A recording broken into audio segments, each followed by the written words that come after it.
அன்புடுவா புலவி அன்புலாத்திரா புலவி அதுவன்றோ உள்ளுவார்க்கு உள்ளம் சுடும்.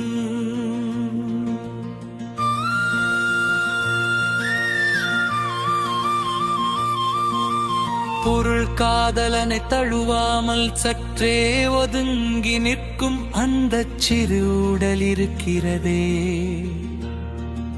அதுதான் பிரிந்திருக்கும் காலத்தில் நினைத்து பார்க்கும் போது உள்ளத்தை சுடும். உப்பமை தற்றால் புலவி அது சிறிது, மிக்கற்றால் நீளவிடல். பொருள் உணவில் சுவைக்கு ஏற்ப உப்பு இருப்பது போல, காதலில் அளவுடன் கூடிய ஊடல் இன்பம் தரும். ஆனால் அந்த உப்பை ஊடலை அதிகமாக்கினால் சுவை கெட்டு போய்விடும்.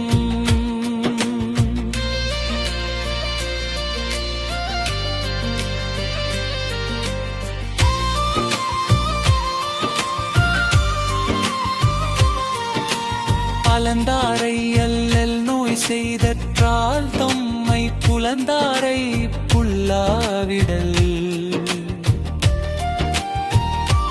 பொருள் ஊடல் கொண்டு பிணங்கி நிற்பவரை தழுவித்தேற்றாமல் விடுவது ஏற்கனவே துன்பத்தில் வாடுபவர் அழுக்கமைவும் துன்பம் தருவதைப் போன்றது. நீரூடியவரை உணர்த்தாமை வாடியே வள்ளி முதலரின் தற்று. பொருள் ஊடல் கொண்டிருப்பவரை அன்பால் சமாதானம் செய்யாமல் இருப்பது வாடிக்கொண்டிருக்கும் கொடியின் வேரை அறுப்பதை போன்றது.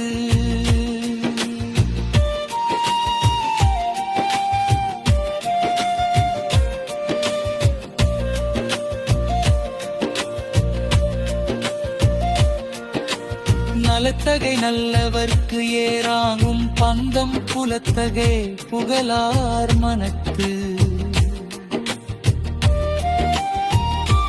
பொருள் நல்ல பண்புடைய ஆண்களுக்கு தம் காதலியின் முகத்தில் தோன்றும் அந்த சிறு ஊடல் ஒரு தனி அழகை தரும். புனியும் புலவியும் இல்லாயின் காமமும் கலிந்தும் நனைந்தும் மற்று. காதலில் பிணக்கும் ஊடலும் செயலாவிட்டால் அது அதிகம் கனிந்த பழம் போலவோ அல்லது காயாகரே இருப்பது போலவோ சுவையற்று போய்விடும். சிவ ஊடலிங்குண்டாங்கோ துன்பம் புணர்வது நீடுமோ என்று நெஞ்சும் பொருள் ஊடல் கொள்ளும் போது ஒரு துன்பம் உண்டாகும், அது இந்த ஊடல் நீண்டு நம்மை பிரித்து விடுமோ என்று அஞ்சும் அச்சத்தால் வருவதாகும். அத்து நோதல் எவன் மற்று நுந்தாரை அன்புடின்றி நோவது அறிவாரில். துன்பப்படுபவரின் நிலையை அறிந்து அன்பு செய்யாதவரை நோக்கி நாம் வருந்துவதா என்ன பயன்? நம் ஊடலை அவர் உணரவில்லையே.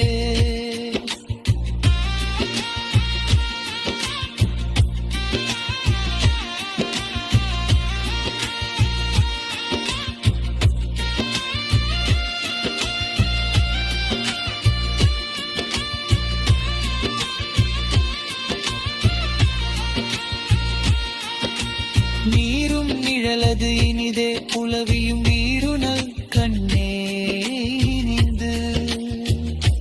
பொருள் வெயிலில் நடப்பவருக்கு நீரும் நிழலும் எவ்வளவு இனிமையோ, அதுபோல உண்மையான அன்பு கொண்டவர்களிடம் கொள்ளும் உடலும் இனிமையானது.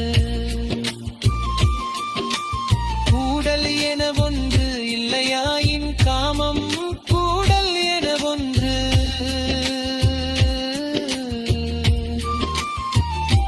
பொருள் கூடல் என்று ஒன்று மட்டும் இல்லை என்றால் காதலில் கூடி மகிழ்வது என்பதில் இவ்வளவு பெரிய இன்பம் இருக்காது.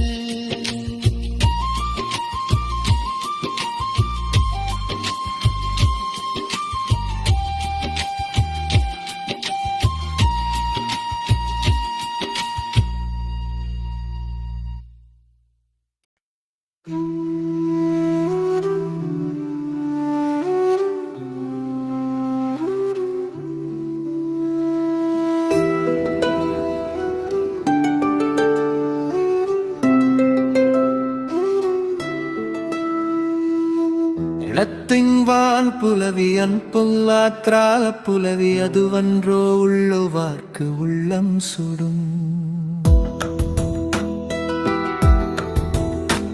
ஒரு காதலனை தழுவாமல் சற்று ஒதுங்கி நிற்கும் அந்த சிறு ஊடல் இருக்கிறதே, அதுதான் பிரிந்திருக்கும் காலத்தில் நினைத்து பார்க்கும் போது உள்ளத்தை சுடும். ஒப்பமையின் கற்றால் புலவி அது சிறிது, மிக்கற்றால் நீளவிடல்.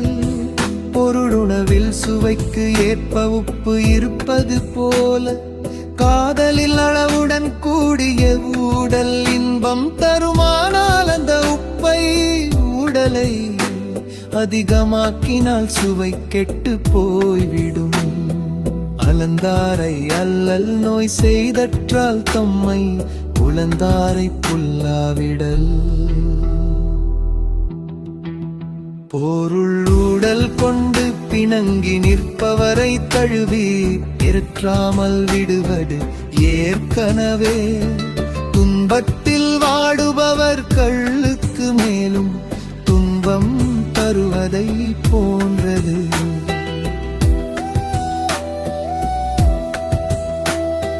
கூடியவரை குணத்தாமை வாடிய வள்ளி முதலரின் ஒத்தற்று. பொருள் ஊடல் கொண்டிருப்பவரை அன்பால் சமாதானம் செய்யாமல் இருப்பது வாடிக்கொண்டிருக்கும் கொடியின் வேரல் அறுப்பதை போன்றது.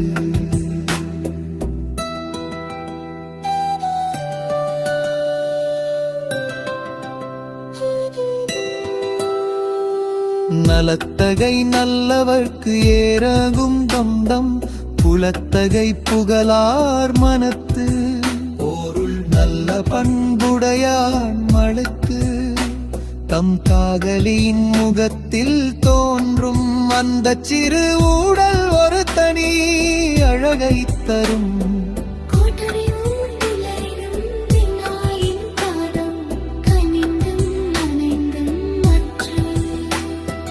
காதலில் பிணக்குண்டு ஊடலும் புலவில்லாவிட்டாதும் கனிகும் கனிந்த பழம் போரவோ அல்லது காயாகவே இருப்பது போலவோ சுவையற்று போயிடும். எவு ஊடலின் உண்டாங்கோர் துன்பம் புடர்வது நீடுமோ என்று அஞ்சும் கால். ஊடல் கொள்ளம் பிரம்மது ஒரு துன்பம் உண்டாகும், அது இந்த ஊரில் நின்று நம்மை பிரித்து விடுமோ என்று அஞ்சும் அச்சத்தால் வருவதாகும்.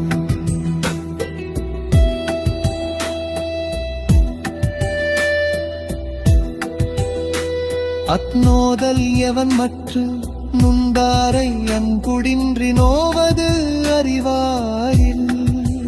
பொருள் துன்பப்படுபவரின் லேயை அறிந்து அன்பு செய்யாதவரை நோக்கி நாம் வருந்துவதால் என்ன பயன்?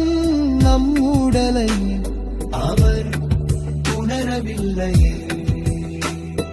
நீரும் நிழலது இனிதே புலவியும் வீழன கண்ணினை நீது. பொருள் வெயில் நடப்பவருக்கு நீரும் நிழலும் எவ்வளவு இனிமையோ, அதுபோல உண்மையான அன்பு கொண்டவர்களிடம் கொள்ளும் மூடலும் இனிமையானது.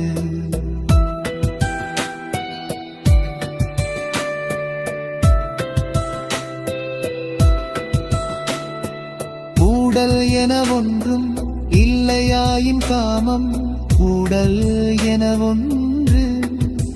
பொருள் உடல் என்று ஒன்று மட்டும் உண்ட என்றால் காதையில் கூடி மகிழ்ந்தது என்பதில் இப்பளவு தெரிய இன்பம் இருக்கா?